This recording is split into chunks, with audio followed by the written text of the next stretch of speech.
এই মুহূর্তে আপনাদের সামনে কথা বলতে চাই।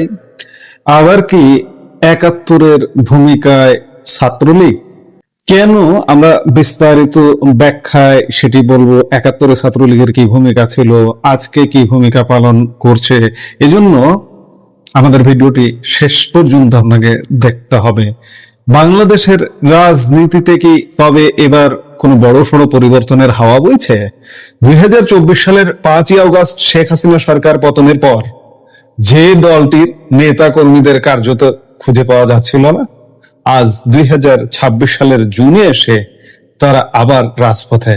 হ্যাঁ, আমরা কথা বলছি বাংলাদেশ আওয়ামী লীগ এবং তাদেরই ছাত্র সংগঠন বাংলাদেশ ছাত্রলীগের কথা।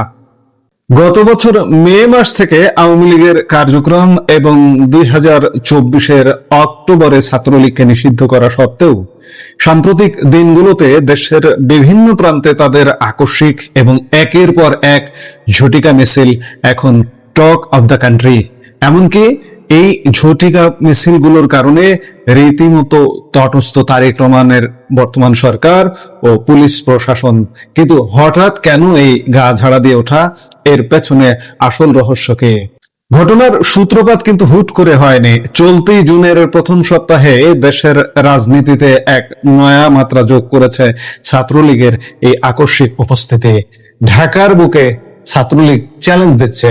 খোদ রাজধানী ঢাকায় হাইকোর্টের সদর গেটের সামনে শেখ হাসিনা আসবে, বাংলাদেশ আসবে এবং জয় বাংলা লেখা ব্যানার নিয়ে প্রকাশ্যে সভা করেছে ছাত্রলীগ নেতা কর্মীরা।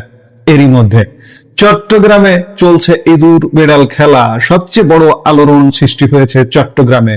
জুন মাসের প্রথম 5 দিনেই সেখানে অন্তত 5টি বড় ঝটিকা মিছিল হয়েছে। গত শুক্রবার সকালে আগ্রাবাদ এলাকায় যুবলীগের ব্যানারে মাথায় কাফনের কাপড় বেঁধে মিছিল বের হয়। সাবেক ছাত্রলীগ নেতা গোলাম সামদানি জনি এবং যুবলীগ নেতা আবুল বাশারের অনুসারীরা বিদ্যুৎ গ্যাসের মূল্যবৃদ্ধি ও রাজবন্দীদের মুক্তির দাবিতে এই মিছিলগুলো করেন। আর নোয়াখালীর ঘটনাটি তো রীতিমতো সারা দেশে চাঞ্চল্যই ফেলে দিয়েছে। নোয়াখালী সদর উপজেলায় যা ঘটেছে তা বাংলাদেশের বর্তমান প্রেক্ষাপটে বিরল।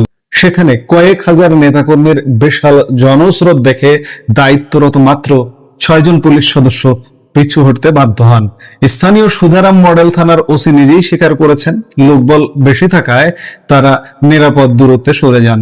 যদিও পরবর্তীতে ওই এলাকা থেকে 24 জনকে গ্রেপ্তার করা হয়। সারা দেশের অবস্থা কিন্তু এমন। পুলিশ কতজন আছে, আর ছাত্রলীগ, আওয়ামী লীগ, যুবলীগ, কৃষক লীগ ইত্যাদি বিভিন্ন অঙ্গ সংগঠনের মানুষ কতগুলো আছে? এই মানুষগুলো যদি রাস্তায় নামে পুলিশ প্রোটেক্ট করবে না। এবং গতকালকের আমি একটি ভিডিওতে বলেছি যে পুলিশ কেন বাধা দেবে না, এর ঐতিহাসিক কারণ আছে। সাম্প্রতিক 2024-এ ঘটে যাওয়া ঘটনা এবং সামগ্রিকভাবে পুলিশ এই সরকারের নিয়ন্ত্রণে কতটুকু আছে সেটি নিয়ে বড় প্রশ্ন। আর এই কারণে পুলিশ আসলে সত্যিকার অর্থে বাধা দেবে না আপনি যদি শক্তভাবে মাঠে নামেন। যেগুলো ধর পাকড় করছে চাকরি বাঁচাতে চাপে, ক্যাডার সার্ভিসের কিছু কর্মকর্তা যারা এক প্রকার চাকরিচ্যুত ছিলেন এক সময়, তারা এসে তারা চাপ দিচ্ছেন অধীনস্থদের, নন ক্যাডারদের চাপ দিচ্ছেন। এই নন ক্যাডাররা তাদের চাপে পড়েই ধরে আনছে, অ্যারেস্ট করছে। এমনকি মিছিল মিটিং এ অংশ নেয়নি এমন কিশোরদেরকেও দেখলাম গতকালকে 1400-কে ঢুকিয়ে দিয়েছে, যে কিশোরদের বয়স 14 বছরও হয়নি। নোয়াখালীতে এমন ঘটনা ঘটিয়েছে পুলিশ। অর্থাৎ ঊর্ধ্বতনদের চাপ সামলাতে, ঊর্ধ্বতনদের বোঝাতে যে না, আমরা এত সংখ্যক অ্যারেস্ট করেছি, আমরা ব্যবস্থা নিচ্ছি, আপনারা আমাদের উপরে রূঢ় আচরণ করবেন না। নিতান্ত এই চাকরি বাঁচাতে পুলিশ এই কাজগুলো করছে। না হলে আপনি যদি বড়সড় ভাবে নেমে যান, পুলিশ আপনাকে বাধা দেবে না। এখনো সেনাবাহিনী মাঠে আছে। সেনাবাহিনীও আসলে কতদূর কি করতে পারবে সেটি একটা বিষয়। পুলিশ পারবে না বলে সরকার এখনো পর্যন্ত, নির্বাচন হয়ে গেছে বলেছিল সেনাবাহিনী উঠে যাবে নির্বাচন হওয়ার সাথে সাথে। সেনা প্রধানও মিথ্যে আশ্বাস দিয়ে হজে গিয়েছিলেন, হজ থেকে তিনি ফিরেও এসেছেন যে আর্মি ব্যারাকে ফিরে যাবে। কিন্তু আজ পর্যন্ত, এখন পর্যন্ত আর্মির ব্যারাকে ফিরবার কোনো খবর কোথাও নেই। এই যে মিছিলগুলো, এই মিছিলগুলো শুধু চট্টগ্রাম, ঢাকা কিংবা নোয়াখালীতেই নয়, রাজশাহী, শরীয়তপুর, লালমনিরহাট, মৌলভীবাজার এবং পশ্চিমবঙ্গ সীমান্ত সংলগ্ন বেনাপোলেও এই ঝটিকা মিছিলের খবর পাওয়া গেছে। রাজশাহীতে তো ছাত্রলীগের এই গুপ্ত মিছিলের প্রতিবাদে বিএনপি পাল্টা প্রতিরোধ মিছিলও করেছে, নোয়াখালীতেও করেছে এবং নোয়াখালীতে কালকে ছাত্রদল পাল্টা মিছিল করতে গিয়ে ছাত্রলীগের হামলারও শিকার হয়েছে। অর্থাৎ বুঝতেই পারছেন যে দিনকে দিন রাজনৈতিক পরিবেশ সহিংস হয়ে উঠছে। এখন প্রশ্ন হচ্ছে যে এই যে ব্যাপক ধরপাকড় আর নিষেধাজ্ঞা সত্ত্বেও কিভাবে এই তরুণ তরুণীরা রাস্তায় নামছে। আসলে এই তরুণ তরুণীদের দেয়ালে পিঠ থেকে গেছে। ছাত্রলীগ তো বটেই, ছাত্রলীগের বটেই, এমনকি ছাত্রলীগ করেও না এমন মানুষদেরও, এমন শিক্ষার্থীদেরও ছাত্র জীবন দোজকে পরিণত করেছে, ছাত্রত্ব বাতিল করে দিয়েছে। আপনি কি স্বাধীন বাংলাদেশের ইতিহাসে এমনটা দেখেছেন? স্বয়ং স্বাধীনতা বিরোধী জামাত শিবিরের কর্মীরা বিশ্ববিদ্যালয়ে দুর্দান্ত প্রতাপে পড়াশোনা করেছে, স্কুল কলেজে পড়াশোনা করেছে, বিশ্ববিদ্যালয়ের শিক্ষক পর্যন্ত হয়েছে। কিন্তু আজকে ছাত্রলীগ বা ছাত্রলীগ হোক না হোক, কোন শিক্ষার্থীর উপর আক্রোশ, তাকে ট্যাগ দিয়ে তার শিক্ষা জীবন ধ্বংস করে ফেলানো হচ্ছে। লক্ষ লক্ষ, কয়েক লক্ষ হবে, বিভিন্ন শিক্ষা প্রতিষ্ঠান মিলিয়ে কয়েক লক্ষ শিক্ষার্থীর জীবন ধ্বংস করে দিয়েছে। তারা কি বসে থাকবে? তারা সব একজোট হয়ে রাস্তায় নামছে। এছাড়াও সংশ্লিষ্ট মহল ও আওয়ামী লীগ নেতৃত্বের একাংশের দাবি, এর মূল জ্বালানি হলো আওয়ামী লীগ প্রধান শেখ হাসিনার সাম্প্রতিক কিছু বার্তা। দলীয় সূত্রে জানা যাচ্ছে, শেখ হাসিনা তার সাম্প্রতিক ভার্চুয়াল বা অভ্যন্তরীণ সভাগুলোতে নেতা কর্মীদের বলেছেন, নিষেধাজ্ঞার তোয়াক্কা না করে রাজপথে মিছিল মিটিং চালিয়ে যেতে হবে। তার মতে আওয়ামী লীগ বাংলাদেশ রাষ্ট্র তৈরি করেছে, তাই একে নিষিদ্ধ করার অর্থ দেশকে অস্বীকার করা। নেতাকর্মীরা মনে করছেন শেখ হাসিনার দেশে ফেরার সময় আসন্ন, আর সেই শুভ দিনের অপেক্ষায় ভয় ভীতি উপেক্ষা করে তারা রাস্তায় নামছে।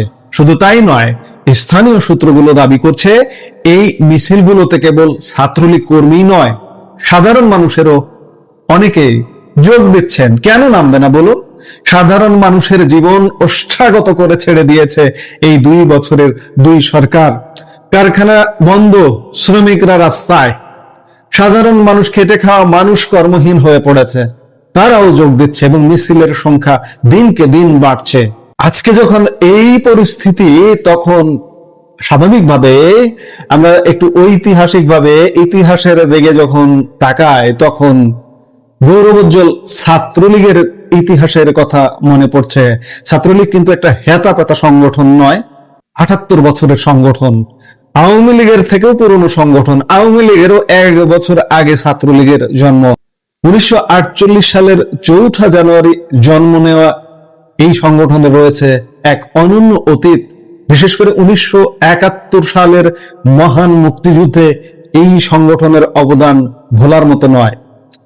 17,000 শহীদ হয়েছিলেন এই ছাত্রলীগের নেতা কর্মী। 9 মাসের সশস্ত্র মুক্তিযুদ্ধে ছাত্রলীগের প্রায় 17,000 নেতা কর্মী জীবন উৎসর্গ করেছিলেন। এই মাটিতে তাদের রক্ত আছে। মুজিব বাহিনী গঠন ছাত্রলীগ থেকেই, কিন্তু ছাত্রলীগের নেতাদের দিয়েই কিন্তু মুজিব বাহিনী গঠন করা হয়েছিল। শেখ ফজলুল হক মনি, তোফায়েল আহমেদ, আব্দুর রাজ্জাক এবং সিরাজুল আলম খানের নেতৃত্বে গঠিত মুজিব বাহিনী পাকিস্তানি হানাদারদের বিরুদ্ধে সম্মুখ যুদ্ধের লড়েছিল। স্বাধীনতার ইস্তেহারে ছাত্রলীগের একটা বিশাল ভূমিকা ছিল। 1971 সালের 2 মার্চ ঢাকা বিশ্ববিদ্যালয়ে স্বাধীন বাংলার পতাকা উত্তোলন এবং 3 মার্চ স্বাধীনতার ইস্তেহার পাঠ করার মূল কাজটি করেছিলেন তৎকালীন ছাত্র সমাজ ও ছাত্রলীগ।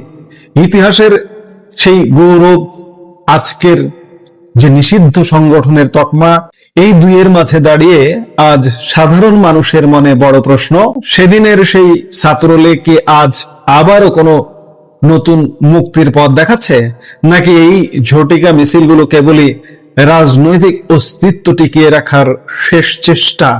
আমরা বলবো ছাত্রলীগের হাত দিয়ে হয়তো মুক্তির পথ বাতলে যাবে। আজকে ছাত্রলীগ যে ভূমিকা পালন করছে সেটি নিঃসন্দেহে বাংলাদেশের মুক্তির পথে এগিয়ে নিয়ে যাচ্ছে। আমি এই জন্যই ৭১-এর সাথে তুলনা করছি। আমি বলছি যে ছাত্রলীগ কিন্তু হেতাফেতা কোনো সংগঠন নয়। বাংলাদেশ আওয়ামী লীগের থেকেও সিনিয়র সংগঠন ছাত্রলীগ, এবং ৫২-র ভাষা আন্দোলন থেকে শুরু করে ৭১-এর মুক্তিযুদ্ধ, স্বাধীন বাংলাদেশে অনেক গণতান্ত্রিক আন্দোলনে ছাত্রলীগের ভূমিকা অসামান্য।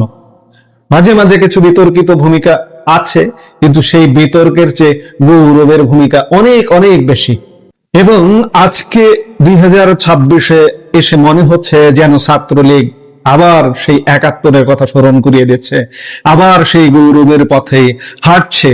পুলিশ প্রশাসন এখন ভিডিও ফুটেজ দেখে দেখে চিরুনি অভিযান চালাচ্ছে, আইনি ব্যবস্থা নিচ্ছে। কিন্তু এত ব্যবস্থা নিয়েও কি ছাত্রলীগের এই অপ্রতিরোধ অগ্রযাত্রা থামিয়ে দেওয়া যাবে? অবস্থার দৃষ্টি কিন্তু সেটি মনে হচ্ছে না।